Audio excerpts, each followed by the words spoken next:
یہاں پر آپ کو بتا رہے ہیں کراچی سے ہمارے نمائندے جاوید محمود ارائیں کی رپورٹ کے مطابق پاکستان مسلم لیگ نون کے نامزد امیدوار برائے PS96 علی اکبر گجر کی vice chairman city press club اور الحمد ہیومن سروسز ریحان حنیف کے گھر پر آمد۔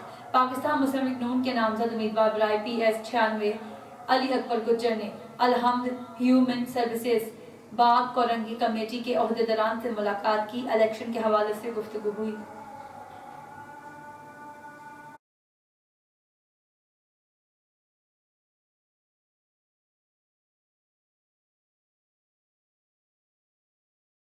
یہاں پر آپ کو بتا رہے ہیں پاکستان مسلم لیگ نون کے نامزد امیدوار برائے PS96 علی اکبر گجر کی vice chairman city press club اور الحمد ہیومن سروسز ریحان حنیف کے گھر پر آمد۔ پاکستان مسلم لیگ نون کے نامزد امیدوار برائے PS96 علی اکبر گجر نے الحمد ہیومن سروسز باغ کورنگی کمیٹی کے عہدیداروں سے ملاقات کر کے الیکشن کے حوالے سے گفتگو بھی کی ہے۔